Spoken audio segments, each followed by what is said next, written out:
Cool. Sorry, keep away. Hello. Is your microphone nice? And Julian, start us off. Trent, you've taken some impressive catches for New Zealand in your time. What were you thinking when you saw that final hit from Brathwaite coming towards you? Yeah, pressure situation, I guess. Initially, I thought it was going to be quite a way inside the rope, but almost travelled for 6 in the end. But nice to snaffle it, and what a game! As simple as that, really.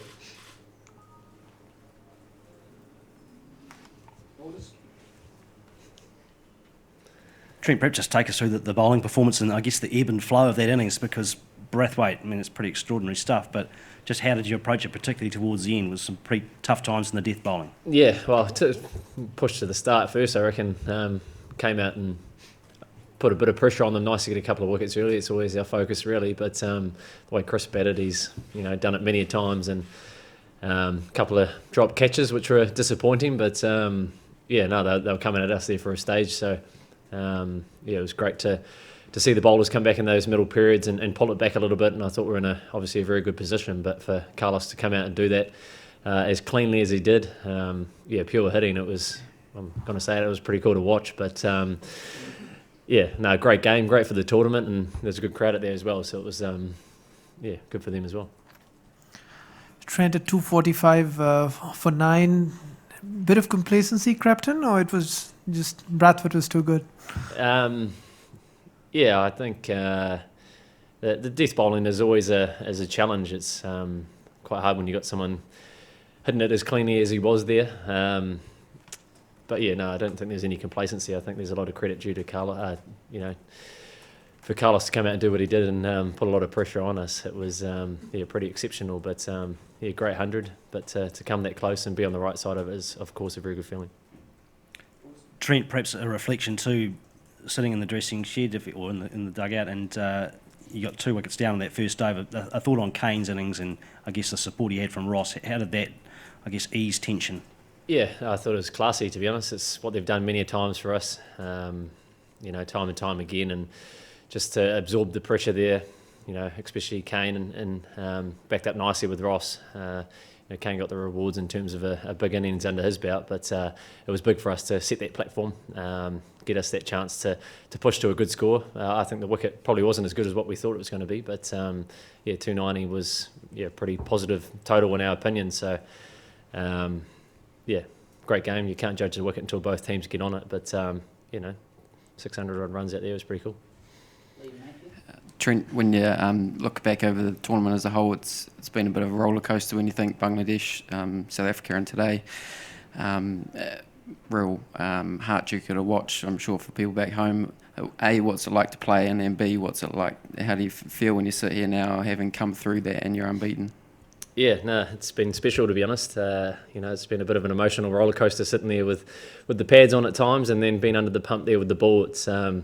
It's what it's all about. It's awesome to be a part of it, and I'm sure there'll be a lot of proud Kiwis back home diving into their poached eggs, watching a result like that, and be pretty proud. So nice to be on the right side of it, of course, but it's nice to be put under pressure like that with both facets of the game there, and I'm sure that will give us a little bit of confidence moving hopefully deeper into the tournament.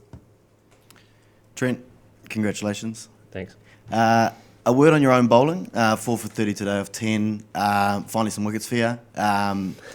You happy about that, and sort of did you change anything today, or was that just the way it came out? Nah, I'm almost 30 now, so I'm getting on a bit, so I've played enough cricket to understand that it comes around when it comes around, I suppose. So I feel like I've been contributing to the rest of the group in terms of building pressure in certain ways, but of course nice to get a couple myself today. But I think the way that Lockie's been coming in with the middle there, bowling a lot of speed, a lot of pace, and doing what he's been doing, it's been awesome to watch. So nice for the bowling unit to stick there together and get the job done just. Trent, when as a team you've had the kind of over that the 48th over was, it throws everything into disarray. What's the best practice to keep it in check? What did you guys do to have your minds clear, and what was the plan for that 49th over?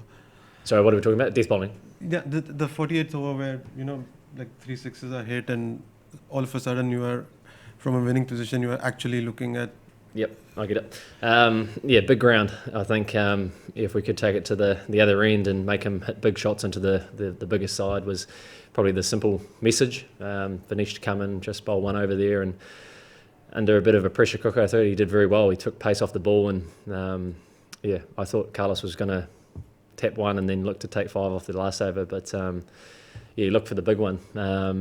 Great game. I'm sure he'll be hurting, but no, I think a lot of credit's due to him, and for getting them in a pretty good position.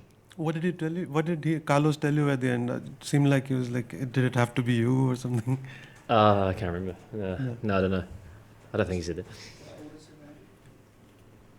Yeah, more along the same lines actually, Trent, just the fact you had that almost leadership group there and those final throws, just are you able to divulge anything that you mentioned there? It shows what advice you were giving each other, and I guess with I think in these tournaments you're obviously doing a lot of talking, a lot of ideas are being bounced around, and guys that play at certain grounds and have different ideas, of course. So in my opinion, it's nice to keep it very clear and practice what you preach in terms of what you've been training. And I think Matt's been training Yorkers very well, and he looked to go into the wicket there a little bit more. So you just bounce ideas around like that. But I think the clearer you are, it seems to be a little bit easier. And I think Nish was very clear, and he got the result done. And that was good.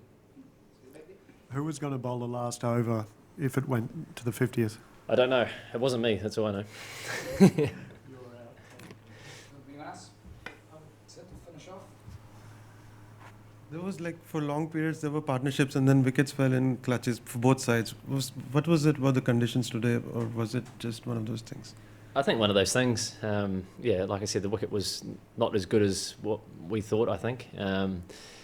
Maybe one of those grounds where wickets do fall in clumps. But we thought that if we put a lot of pressure on them, expose the one wicket, then hopefully that we could get kind of 1 or 2 in a group there. And it worked nicely in the middle overs, but they absorbed a lot of pressure that we put on them for those kind of late 30 overs, early 40s. And it shows you if you take it deep, you can put your side in a very good position. So, great game, came down to the wire, and brilliant to be on the right side.